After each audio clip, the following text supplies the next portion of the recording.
Hey everyone, Alex back here with another video on the channel. Today I will be talking a bit about fuel saving, as we soon have the second VCO event coming up of the year, the iRacing Sebring 12 hour. I have a lot of experience on especially this combination, winning it last year with a Drago and Attic Hairpin. So yeah, gonna talk about a bit about why it's important, how I do it, how we do it at the pro scene in general, and yeah, hope you enjoyed. Let's get into it. Okay then, so what is fuel saving?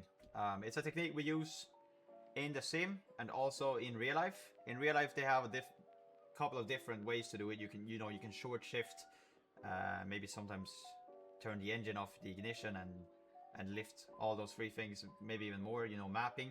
In iRacing, it's pretty straightforward. It's all about lifting. You can't clutch anymore. It doesn't help or work, and short shifting doesn't work either. You only use that for traction in a couple of moments in iRacing. So yeah, it is used to reduce the overall race time or skip a pit stop, gain an edge on the competition, maybe extend a stint, come out ahead of someone and have track position. Even in a IMSA sprint race on iRacing, fueling less could help you gain a track position. So, gonna play it into turn 1 here on Sebring International Raceway.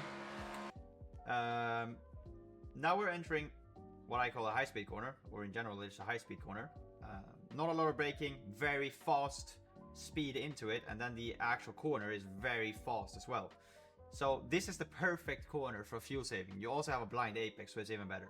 I try and use this as a reference point, this whole Lexus board here. Lifting right at it and really coasting in. Now, that looks pretty like it's nothing, but doing this over a stint really helps to reduce the fuel consumption. And not just that, in iRacing, it preserves the front tires a lot as well. So when you roll in, you're way less likely to make a mistake or go wide, because the front end is just more planted. It's not gonna overheat as easily, and it's just gonna be a lot smoother for the corner, especially over a stint. So coming into turn 2, another corner where it's pretty good to fuel save in, not as much as turn 1 because you're not entering at such a high speed, and then the corner itself is a lot slower. So you have this small kink right before, which is another reason for fuel saving actually, because lifting off just right before it, trying to calm the front end down a bit, and then braking right when you're straight, just to try and really save fronts essentially, and then on the same time getting a bit of a lift or a coast in to save fuel. Coming in here, not really any reason to fuel save in a corner like this. It's too slow, and you won't roll that long of a distance when you're entering that slowly into the corner. Heading into the hairpin then, gonna use right after this board is what I try and use, lift off and coast a little bit. It's a very low speed corner, so lifting off too early is not great. It's better to have or lift off in a corner like turn 1 or last corner where you're going very quickly through the corner, so you can really roll a long distance without losing time. So yeah, not as much fuel saving into this one, but still a little bit. Try and preserve those fronts, and save a bit. Coming into the whole tower section here. This is another type of, same corner like the hairpin. Lifting off a little bit and coasting, but the priority here is to slow down as quickly as possible. So a corner like this, you're more likely to lose a bit more time if you lift too hard into. Heading on to tower. Another corner where a small lift could help, but not that big of a lift. You don't want to force a lift in those corners because you're gonna lose more than you gain. So just trying to avoid the overlap, really coasting a little bit into it, and that's pretty much it for that section. Now we're finally coming into a corner where it really helps to fuel save again. So this whole section here is very stressful on the tires. You got this kink right before the braking. You got a fast right, a fast left, and a fast right again. This whole launch again. So I try and lift off right at this kink, calming the car down, really coasting in, rolling, and then the car is completely straight. I start applying the brakes, really trying to preserve the front tires. trying to coast in just as much as you possibly can. It will help a lot, especially over a stint in a corner like this. And then here, not much fuel saving to do, you know.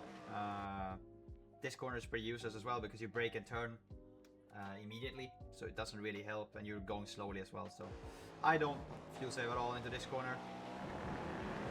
Coming into the straight, into last corner, finally into a corner again where you fuel save a lot. So I try and lift off right after the 4 cones here. You can even do it a bit earlier here in the actual race, depending on like how worn out your tires are. You can see a lot of coasting here, and it's just like turn 1. It's the perfect corner for it because you're entering at a very high speed. When you lift off, you're rolling a long distance, and you won't lose as much time because these corners, they really overheat the fronts, so you lose a lot of rotation mid-corner when you full push anyway. When you coast, you lose a bit less of that rotation, and it's mostly an iRacing thing, I think. I don't think it's like that in real life, but yeah, it really helps, especially over a stint, and even sometimes on a hot lap. So yeah, that's pretty much it. It's pretty much we're pretty straightforward in iRacing. You don't really turn the ignition off. You never change the fuel maps, at least in GP. I don't even think you can actually. It's just straight on, lift and coast. But yeah, hope you learned something new in this video. Maybe with the way it preserves tires as well, can actually help you rotate the car and stuff. Yeah, gonna move into some clips and stuff just to prove how important this is and that it actually works. So yeah, let's move into that. So first one here, Daytona. Gonna see a big lift, pretty similar corner to turn 1 at Sebring. Long, fast, need to preserve the fronts. Heading into Sebring.